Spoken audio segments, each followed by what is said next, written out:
Hello everyone, आप सभी को मेरा नमस्कार और स्वागत है आप सभी का लर्निंगो यूट्यूब चैनल के अंदर। आज के इस वीडियो के अंदर बात करेंगे सबसे बेस्ट किताबें जो इम्पोर्टेंट है एसएससी सीजीएल के लिए, एसएससी सीएचएसएल के लिए, सीपीओएसआई के लिए या फिर एसएससी की जितनी भी एग्ज़ाम्स होती है उन सभी के लिए इम्पोर्टेंट किताबें हैं। और ये किताबें अगर आप पढ़ लेते हो तो आपके सिलेक्शन के अंदर काफ़ी ज़्यादा चांसेस बन जाते हैं। और मैं कहना चाहूँगा कि अगर आप इन किताबों को पूरे अच्छे तरीके से पढ़ लेते हैं तो आपका 100% सिलेक्शन हो जाएगा। तो देख लेते हैं कौन सी है ये किताबें। वीडियो को शुरू से लेकर एंड तक पूरा कंप्लीट ज़रूर देखना, क्योंकि इसके साथ ही मैं आपको कुछ एक्स्ट्रा जो रेलेवेंट चीज़ें हैं वो भी मैं आपको बताऊंगा। तो शुरू करते हैं वीडियो को। वीडियो शुरू करने से पहले आप सभी से छोटी सी रिक्वेस्ट, अगर चैनल को सब्सक्राइब नहीं किया है तो सब्सक्राइब करके बेल बटन को दबा लेना। तो सबसे पहले मैं किताब आपको बताऊँगा रीजनिंग की। रीजनिंग एक ऐसा सब्जेक्ट है जिसके अंदर स्कोर कर पाना काफ़ी आसान है और रीजनिंग एक स्कोरिंग सब्जेक्ट कहा जा सकता है। और स्पेशली एसएससी की जितनी भी एग्ज़ाम्स होती है उनके अंदर रीजनिंग बहुत ही ज़्यादा इंपॉर्टेंट रोल प्ले करता है। रीजनिंग के अंदर 50 में से 45 नंबर लाना काफ़ी आसान बात है और इतने मार्क्स लेकर आते हैं जो अच्छे एस्पिरेंट्स हैं वो। और कुछ लोग तो 50 में से 50 भी लाते हैं। हालांकि मैं स्टार्टिंग लेवल पर 50 में से 50 लाने की बात नहीं करूंगा, लेकिन ऐसा भी नहीं है कि 50 में से 50 नहीं ला सकते। तो 50 में से 50 लाने की ही प्रैक्टिस आपको करनी है और तब आपके 50 में से 50 जब आएंगे तब जाकर आपका सिलेक्शन वास्तव में होगा। अदरवाइज़ आप देख सकते हैं, क्योंकि बहुत सारे एस्पिरेंट्स हैं जो रीजनिंग सभी जानते हैं, तो आप सभी को उनसे आगे निकलना है। अब आगे निकलना है तो किताब में आपको चाहिए होगी, तो मैं आपको 2 किताबें रिकमेंड करना चाहूँगा। एक है रीजनिंग की 5 साल के पेपर लेना है इसके अंदर बहुत ज़्यादा पुराने पेपर्स भी दिए हुए हैं। तो आपको 1999 से नहीं लेना है, आपको केवल 5 साल से, आप 2015 ज़्यादा से ज़्यादा 2015 के बाद जितनी भी एग्ज़ाम्स हुई है उनके पेपर्स ले लें, क्योंकि वही आपके लिए काफ़ी ज़्यादा रेलेवेंट होंगे और इम्पोर्टेंट भी होंगे। तो बहुत ज़्यादा पेपर्स आपको नहीं लेने हैं, क्योंकि इससे आपके दिमाग पर भी लोड पड़ेगा, क्योंकि इतना सारा पढ़ने के लिए जब मिलेगा तो दिमाग भी थोड़ा बोरिंग महसूस करेगा। तो आपको ज़्यादा नहीं लेना है, केवल 5 साल के पेपरों पर ही आपको फोकस करना है।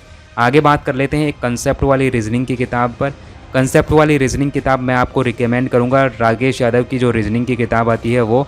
तो ये किताब आप ले सकते हैं। इसके अंदर काफ़ी ज़्यादा पेपर्स भी दिए हुए हैं इसके अंदर प्रीवियस ईयर के, तो अगर आप ये नहीं लेना चाहें तो ये किताब भी आप ले सकते हैं।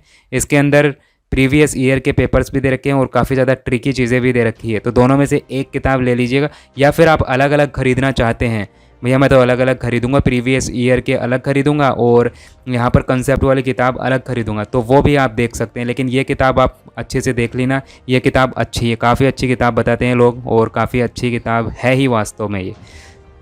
आगे बात करूँगा मैं मैथ्स की। तो मैथ्स की बात करें तो यहाँ पर मैथ्स भी एक बहुत ही ज़्यादा इम्पोर्टेंट सब्जेक्ट है, स्पेशली एसएससी सीजीएल के लिए।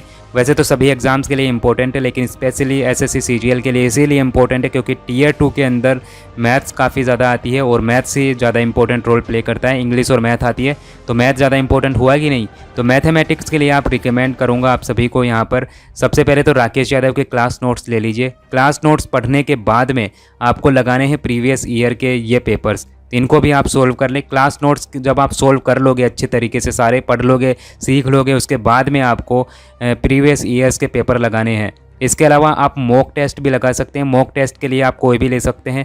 मॉक टेस्ट के लिए आप टेक्स्ट बुक ले सकते हैं, सबसे सस्ता पड़ेगा और सबसे अच्छा भी पड़ेगा। मॉक टेस्ट आप टेक्स्ट बुक से लगा सकते हैं, इसके अंदर बहुत ज़्यादा महंगा नहीं पड़ेगा आपको, ठीक है।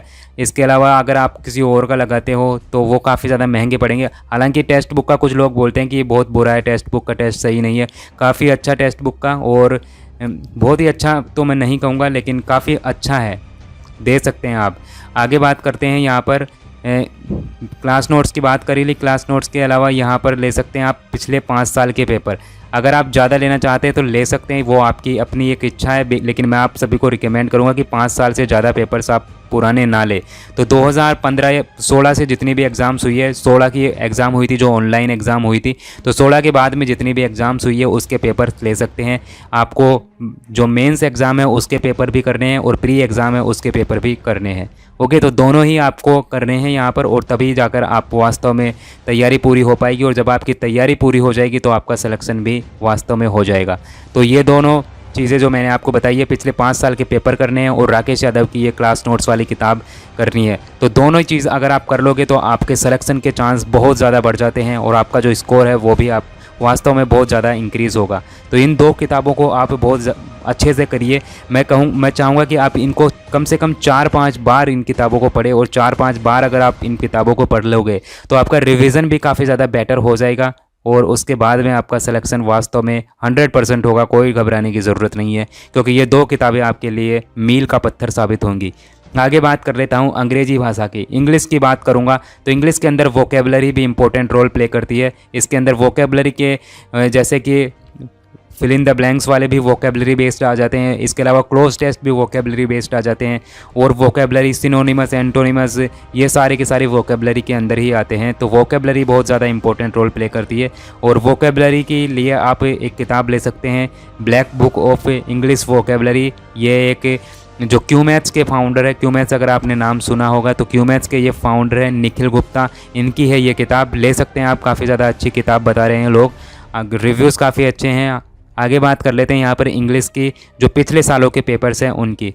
तो पिछले सालों के पेपर्स निकालना भी बहुत ज़्यादा ज़रूरी है। अगर आप पिछले सालों के पेपर नहीं करोगे तो आपको ये पता नहीं चल पाएगा कि वास्तव में एग्ज़ाम का जो पैटर्न है वो कैसा आ रहा है, कैसे क्वेश्चन एग्ज़ाम के अंदर पूछे जा रहे हैं। और एसएससी का इतिहास में जितने भी पिछले सालों में पूछे गए, या ध्यान से सुनिएगा, एसएससी ने पिछले सालों में जितने भी क्वेश्चंस पूछे हैं वही आने वाली नेक्स्ट एग्ज़ाम्स के अंदर रिपीट होते हैं, स्पेशली इंग्लिश और जीके के अंदर। तो हालांकि अब जो करंट टाइम है उसके अंदर रिपीट होना कम क्वेश्चन रिपीट होते हैं, बहुत ज़्यादा रिपीट नहीं होते, लेकिन फिर भी चांसेस ये हैं कि आपके 40% रिपीटेड ही आते हैं।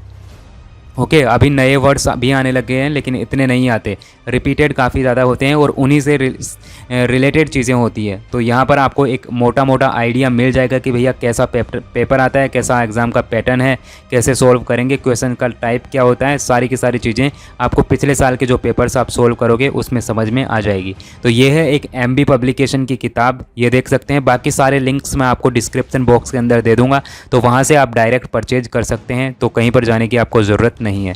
आपके यहाँ पर एक करेक्टिव ग्रामर इंग्लिश की किताब आती है, करेक्टिव ग्रामर। इसके अंदर आप जो ग्रामर के सारे रूल्स हैं वो सीख सकते हैं। हालांकि इसकी जो लैंग्वेज है वो थोड़ी सी आपको शायद समझ में मुश्किल आए, इसके लिए मैं आपको और रिकमेंड करूँगा एक किताब, अगर आपको नहीं समझ में आए तो, क्योंकि कुछ बच्चे होते हैं जिनका इंग्लिश बहुत ज़्यादा वीक होता है। अगर आपका इंग्लिश बहुत ज़्यादा वीक है तो आप KD पब्लिकेशन की नीतू की एक किताब आती है, नीतू मैम की, तो वो आप देख सकते हैं। तो वो किताब भी काफ़ी ज़्यादा अच्छी है, और इसीलिए क्योंकि जो अच्छे से कंसेप्ट हैं वो दिए हुए हैं और सरल भाषा के अंदर दिए हुए हैं। ये वाली जो इंग्लिश ग्रामर है, एंग्लो हिंदी वाली, ये वाली भी अच्छी किताब है। इसके अंदर common error, sentence improvement, grammar based fillers, और साथ ही साथ में इसके अंदर पिछले सालों के क्वेश्चंस भी दिए हुए हैं, न केवल SSC के बल्कि जो बैंकिंग की एग्ज़ाम्स होती है जिसके अंदर काफ़ी ज़्यादा अच्छी इंग्लिश आती है वो भी यहाँ पर दी हुई है। ओके, तो इंग्लिश के लिए 3 किताबें हो गई, और एक एक्स्ट्रा किताब मैंने आपको बताई है, वो आप ले सकते हैं अगर आपकी इंग्लिश बहुत ज़्यादा वीक है तो। अगर वो किताब ले तो फिर आपको इसको छोड़ देना है, ये वाली जो करेक्टिव ग्रामर है इसको छोड़ देना। इसको अगर आप सोल्व करना चाहें तो कर सकते हैं, बाकी आपको बहुत ज़्यादा किताबों पर फोकस नहीं करना है। आपको फोकस उसी चीज़ पर करना है जैसे आपको ज्ञान मिले, तो आपको पढ़ाई पर फोकस करना है। किताबें तो खैर पढ़नी ही पढ़नी है, लेकिन आपको प्रैक्टिस पर फोकस करना है, और आपको मार्क्स इंक्रीज जैसे जैसे होते जाएंगे आपको खुद को भी समझ में आना लग जाएगा कि भैया कौन सी किताब पढ़नी है और कौन सी किताब छोड़नी है। क्योंकि यही खेल है, क्योंकि बहुत सारे बच्चे जिनका सिलेक्शन नहीं हो पाता उनके पास बहुत सारी किताबें होती है और वो किताबों के अंदर उलझे होते हैं, और वास्तव में जिसका सिलेक्शन होता है वो कम किताबें पढ़ता है लेकिन अच्छे से पढ़ता है और वास्तव में उसका सिलेक्शन हो जाता है। तो ये जो मैंने किताबें बताई है वही आप पढ़िए, और काफ़ी ज़्यादा जितने भी स्टूडेंट्स हैं जो पास हुए हैं उन्हीं की रिकमेंडेशन है कि ये किताबें पढ़ी जाए, और काफ़ी ज़्यादा अच्छी किताबें है ये, इसीलिए बता रहा हूँ मैं आप सभी को। तो ये 3 किताबें मैंने अंग्रेजी भाषा के अंदर छांटी है, और 3 इसलिए छांटी है क्योंकि इंग्लिश आपके SSC CGL मेंस के अंदर बहुत ज़्यादा इंपॉर्टेंट रोल प्ले करेगी। आगे बात कर लेते हैं GK, जिसको बोलते हैं जनरल नॉलेज। तो जनरल नॉलेज भी बहुत ही ज़्यादा इंपॉर्टेंट रोल प्ले करती है आपकी SSC की एग्ज़ाम्स की प्रिपरेशन के लिए। तो इसके लिए 2 किताबें आप ले सकते हैं, एक लूसेंट की और एक पिछले 5 साल के पेपर्स आते हैं वो। ओके, वीडियो पसंद आए तो वीडियो को लाइक करना, चैनल को सब्सक्राइब नहीं किया तो सब्सक्राइब करके बेल आइकन को दबा लेना। Thank you.